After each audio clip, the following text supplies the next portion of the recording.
Assalamualaikum warahmatullahi wabarakatuh.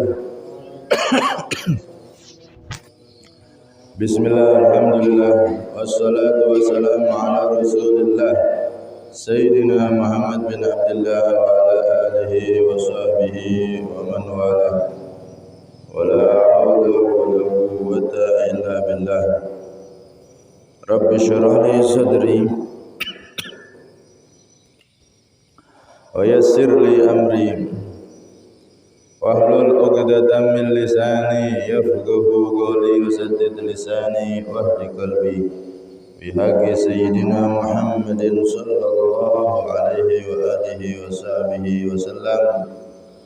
Dusturukum ya ahlal jarhi wa ya ahlal batin wa ya ahlal nawbati wa ya ahlan nur. Amma ba'd. Jamaah Masjid Darus Sholihin yang dirahmati oleh Allah Subhanahu wa taala, alhamdulillah. Allah Subhanahu wa taala mentakdir kita untuk memakmurkan masjid ini di waktu antara maghrib dan isya. Waktu yang begitu mulia. Nabi SAW pernah bersabda, "Man akafa nafsahu ma bainal maghribi wal isya'i fi masjidin jama'atan." Barang siapa yang menahan dirinya berdiam di antara waktu maghrib dan isya di suatu masjid jama'atan, dalam keadaan berjamaah, setelah berjamaah maghrib kemudian dia tahan dirinya berada di masjid sampai isya, i'tikaf, berdiam diri di masjid dari jamaah maghrib sampai isya, lam yatakallam illa bi sholatin aw qur'anin, yang mana dia tidak berbicara masalah duniawi. Setelah sholat maghrib jamaah, kemudian dia tidak membahas urusan duniawi, kecuali dia sholat sunnah atau dia baca Quran atau seperti ini, ya, mendengarkan ilmunya Nabi SAW. Maka karena kata Rasulullah, haqqan 'ala Allah azza wa jalla ayyabni lahu qasraini fil jannah.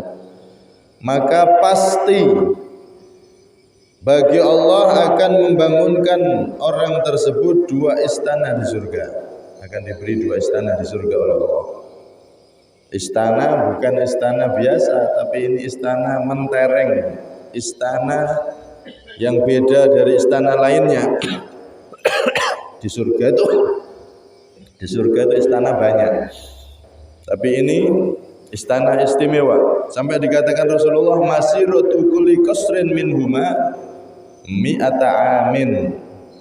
Jarak antara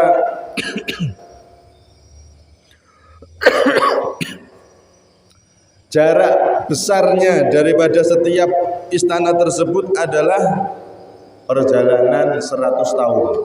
Gede nih istana. Sampai kalau dikelilingi, kalau diputari, panjang istana itu per satu istana itu 100 tahun perjalanan. Saking besarnya istana itu.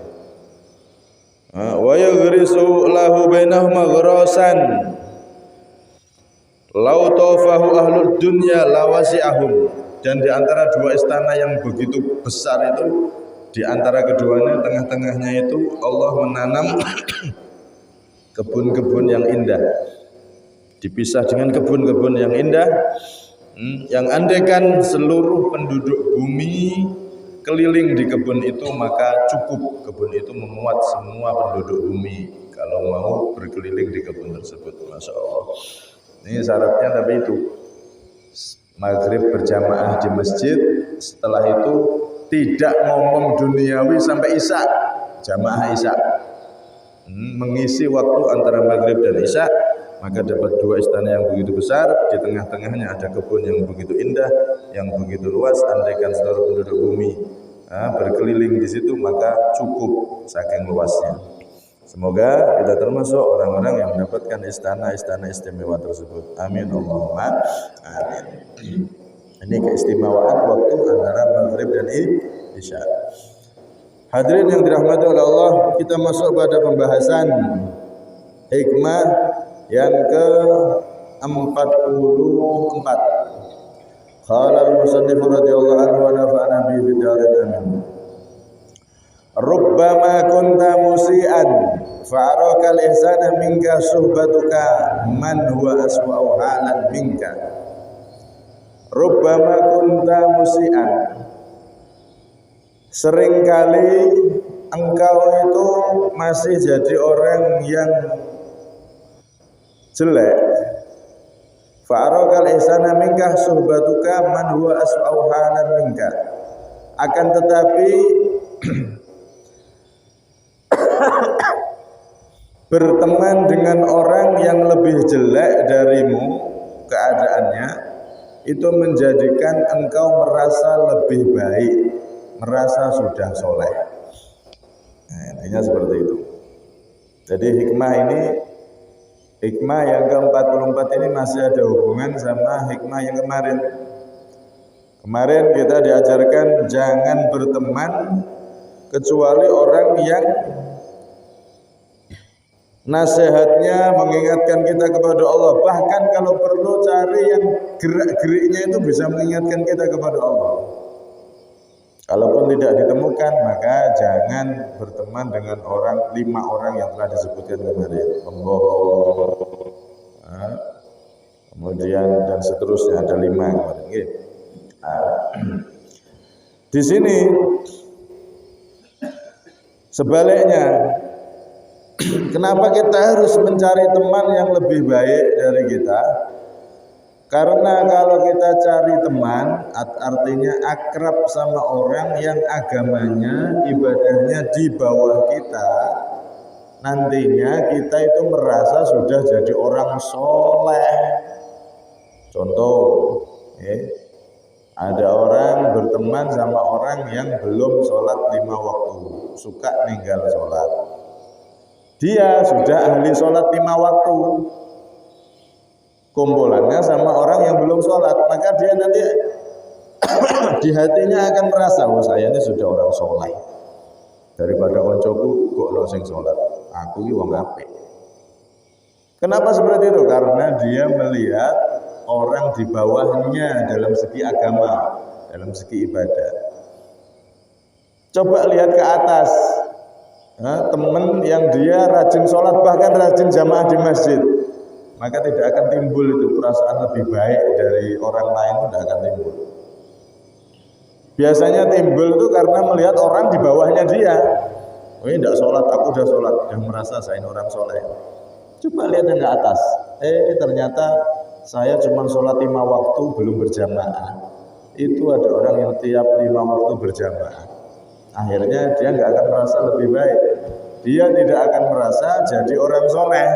Oh, aku masih banyak kurang ya ternyata.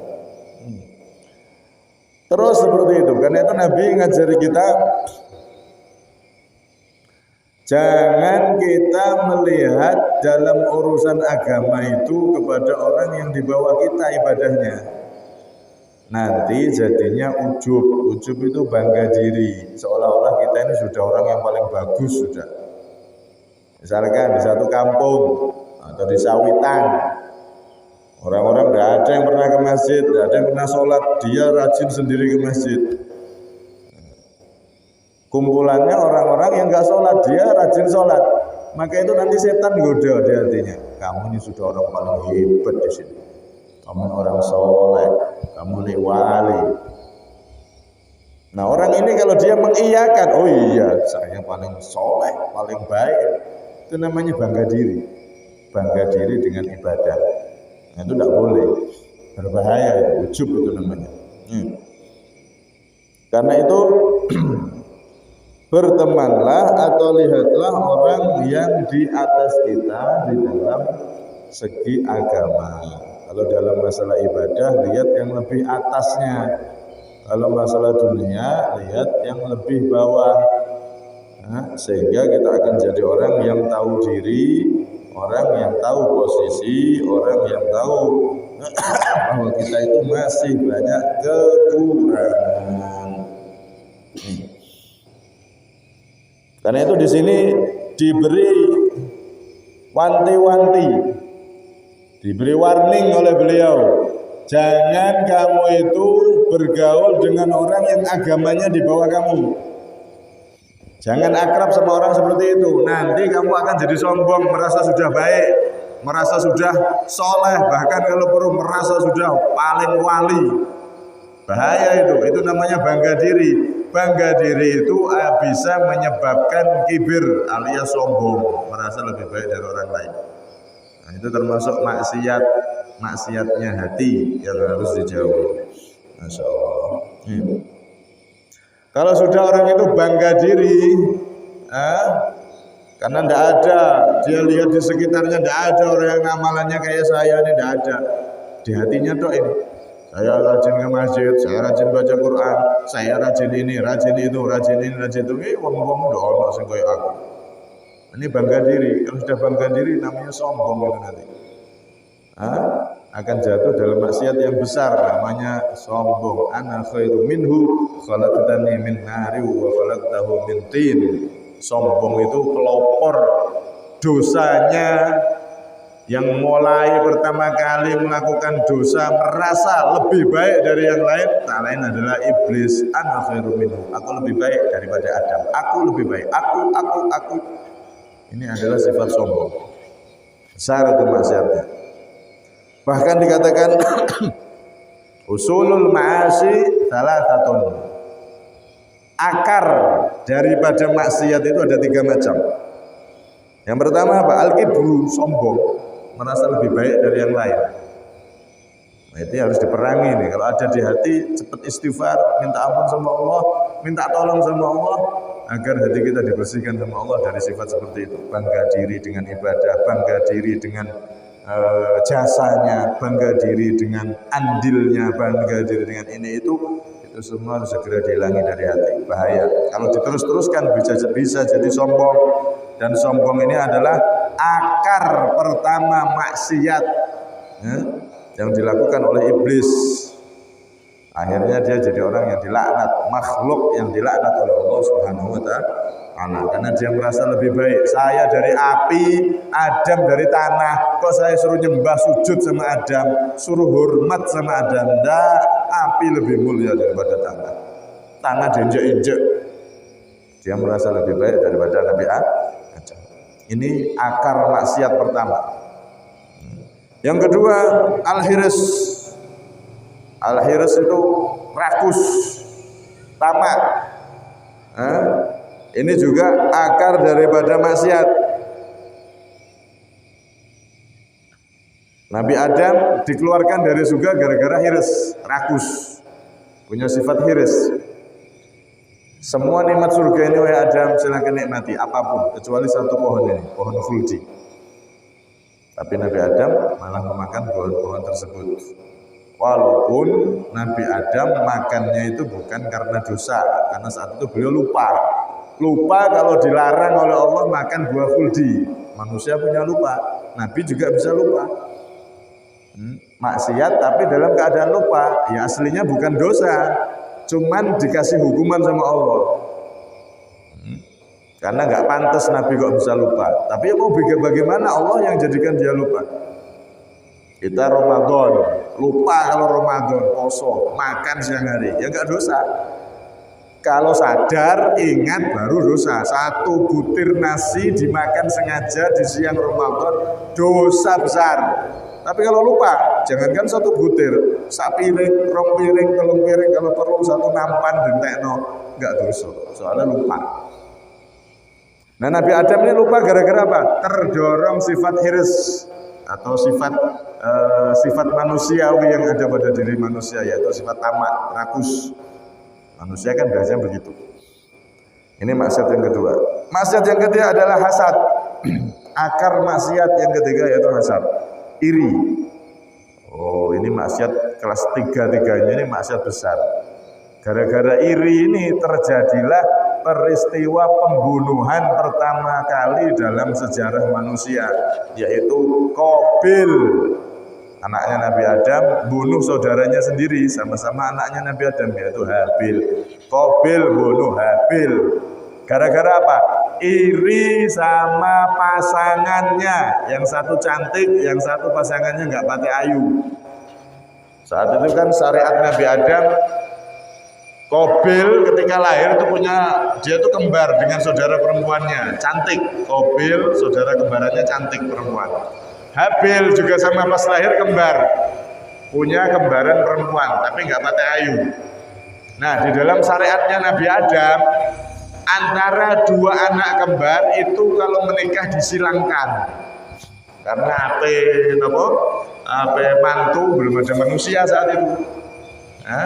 AP besanan belum ada manusia saat itu. Manusia cuma Nabi Adam sama anaknya. Akhirnya disilang, kawin silang, dinikahkan silang. Nah, Qabil saudara cantiknya didapatkan Habil, iri dia, nggak mau. Akhirnya dibunuh lah itu Habil. Maksiat gara-gara iri akhirnya terjadi pembunuhan pertama kali di muka bumi ini. Na'udzubillah min dzalik. Nah, dikatakan tidak ada satupun pembunuhan yang terjadi di muka bumi ini kecuali orang pertama kali yang membunuh manusia, yakni Qabil, mendapatkan dosanya. Kenapa? Karena dia pelopor pembunuh pertama. Gara-gara apa itu? Iri, hasud. Nah, ini sombong, hiris, hasud, iri. Ya, ini adalah maksiat 3 paling besar. Ibarat pohon itu akarnya, akar mula segala maksiat itu 3 ini. Nah, di sini beliau menasihati kita kalau dalam urusan agama jangan berteman dengan orang yang di bawah kita. Jangan gaulnya, akrabnya sama orang-orang yang di bawah kita. Akhirnya nanti kita merasa paling soleh sendiri. Kita sudah merasa paling baik sendiri. Kenapa? Karena yang dilihat teman-temannya di bawahnya dia semua. Temannya tidak sholat, dia sudah sholat. Temannya masih maksiat, sudah dia nggak maksiat, dan seterusnya. Akhirnya berbahaya itu nanti. Berbahaya kalau melihat orang berteman dengan orang yang agamanya di bawah dia. Maka akan timbul rasa ujub, bangga diri. Sebenarnya kalau kita pengen neliti, manusia ini mau hebatnya kayak apa? Sebenarnya tidak layak bangga diri. Wah, saya itu tidak layak sama sekali. Manusia itu disebutkan oleh sebagian ulama, dia ini prosesnya keluar dari tempat kencing 2 kali, alias jalan depan. Manusia itu kan proses dia hidup kan keluar dari jalan depan 2 kali. Pertama dari suami, dari suami yang ayah, itu keluar air sperma masuk ke rahim ibu. Setelah itu 9 bulan dia keluar lagi. Awal mulanya keluar dari jalan depan, masuk ke ibunya, kemudian ibunya melahirkan juga keluar dari jalan depan, keluar dari tempat najis, keluar dari tempat kencing 2 kali. Kok mau bangga diri dengan apa? Dan dia kalau nggak ditolong sama Allah ya nggak bisa apa-apa. Itu cara agar kita tidak berbangga diri itu seperti itu.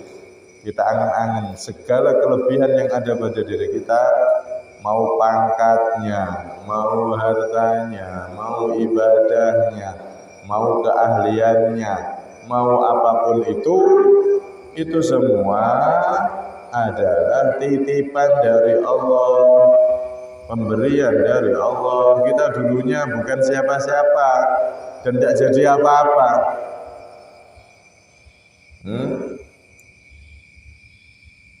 Kita dulunya bukan siapa-siapa dan tidak jadi apa-apa. Diwujudkan oleh Allah, diciptakan oleh Allah, akhirnya jadi manusia. Ada yang berprestasi ini, prestasi itu, punya kehebatan ini, kehebatan itu, keunggulan ini, keunggulan itu. Itu semua bukan untuk bangga-bangga diri, bangga-banggaan, bangga diri tidak. Tapi itu semua untuk disyukuri, dimanfaatkan dengan sebaik-baiknya, bukan untuk bangga diri dan menyombongkan diri. Ya. Disebutkan oleh ulama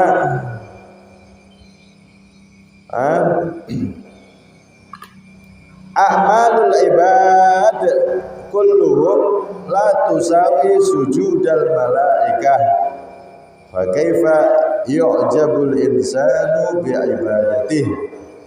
Masyaallah. Amal ibadah semua manusia ini, bukan satu manusia, semua manusia sedunia, amal ibadahnya itu andaikan dijadikan satu, ditimbang sama sujudnya malaikat. Ibadah malaikat, salah satu ibadah malaikat yakni sujud. Malaikat itu kan ibadahnya macam-macam.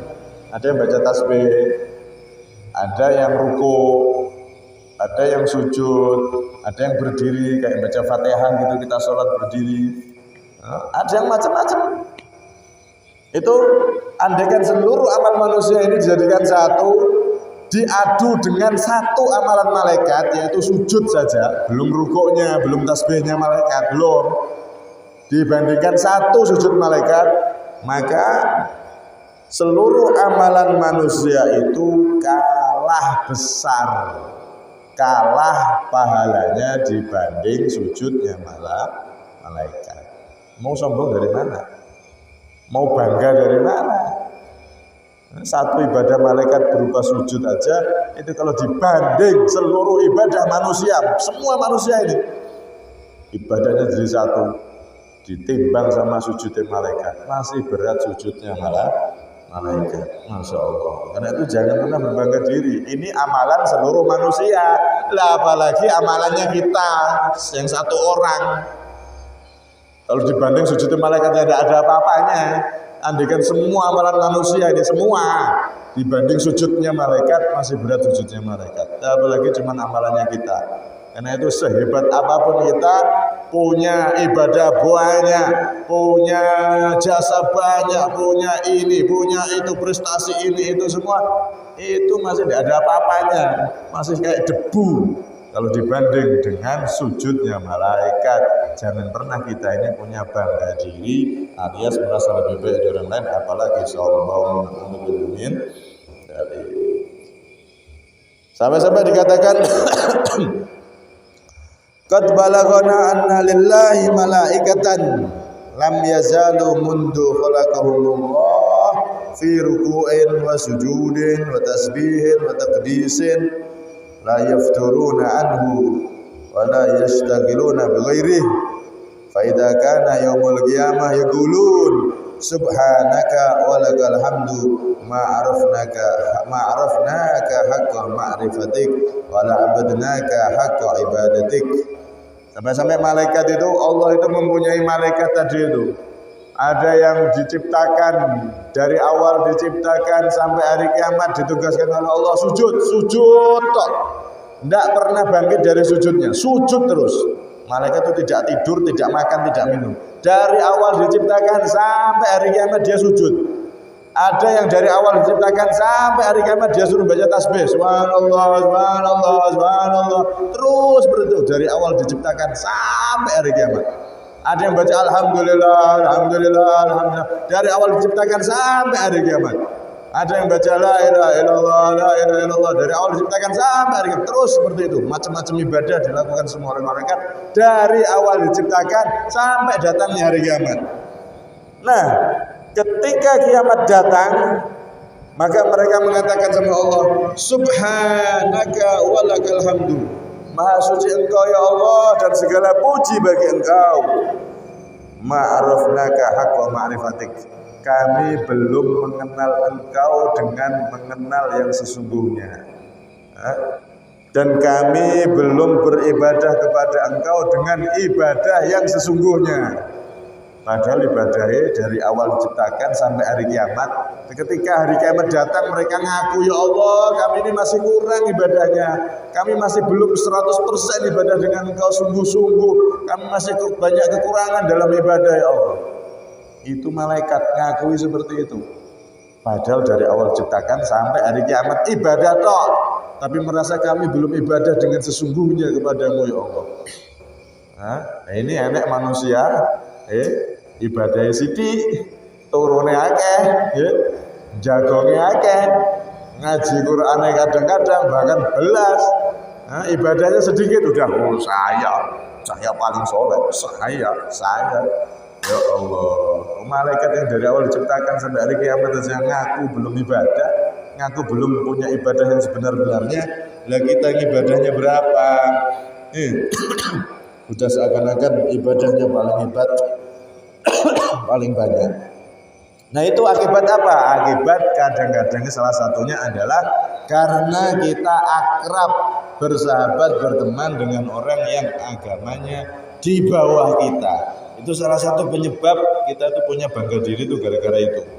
Melihat orang yang di bawah kita ibadahnya, melihat orang yang di bawah kita jasanya. Oh ini yang paling banyak ibadahnya saya.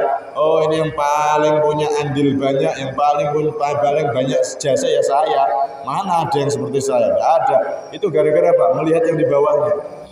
Padahal orang yang lebih hebat dari dia masih banyak, ibadahnya lebih banyak juga banyak, orang yang jasanya lebih besar juga banyak. Walhasil intinya, kalau masalah ibadah, masalah kebaikan, masalah agama, jangan kita melihat orang yang di bawah kita. Jangan kita berteman, bergaulnya kepada orang-orang yang di bawah kita. Akhirnya kita nanti merasa sudah berada di puncak kesolehan. Akhirnya kita nanti merasa sudah jadi orang yang paling hebat, paling top, paling soleh. Bahkan kalau perlu tadi itu merasa saya ini sudah walinya Allah. Nah, sampai-sampai di hati dia mentasbihkan dirinya adalah seorang wali. Gara-gara apa? Itu tadi. Berteman akrabnya sama orang-orang yang ahli maksiat atau orang-orang di bawah dia. Ala kulli hal, semoga kita semua dijadikan orang yang selalu merasa bahwasanya di kita itu nggak punya apa-apa. Kita tuh yang kita punya hanya kesalahan, yang kita punya hanya kekurangan. Sholat, alhamdulillah ya, sholat 5 waktu ya alhamdulillah. Tapi sholat kita kalau kita teliti banyak kurangnya masih. Mulai Allahu Akbar sampai salam, yang khusyuk benar-benar ingat Allah paling berapa detik toh. Setelah itu wes pikirannya kemana-mana sudah. Itu perlu kita sesali, itu perlu kita perlu kita minta ampun sama Allah. Sudah sholat 5 waktu, jamaahnya apakah sudah 5 waktu dan seterusnya. Kita kalau teliti ibadah kita itu sehebat apapun ibadah kita masih banyak kekurangan dan tidak layak untuk dibanggakan. Jangan pernah kita berbangga diri dengan semua kebaikan yang kita lakukan. Ya kita bersyukur dijadikan oleh Allah telah menjalankan 5 waktu sholat. Dijadikan oleh Allah ahli jamaah di masjid, bersyukur. Tapi jangan sampai bangga diri. Karena amalan kita masih banyak kekurangannya. Dan masih ada orang-orang yang lebih hebat amalannya daripada kita. Lihat bagaimana para ulama dahulu yang 1000 rakaat sehari. Yang dia itu bacanya, zikirnya, ribuan kali sholawatnya, 5.000 dalam satu hari dan seterusnya. Kita masih belum punya amalan apa-apa.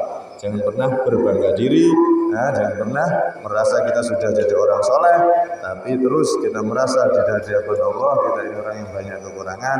Kita masih jauh dari yang namanya soleh. Kita masih jauh dari yang namanya ahli ibadah. Kita masih orang-orang yang berusaha ibadah, belum jadi ahli ibadah.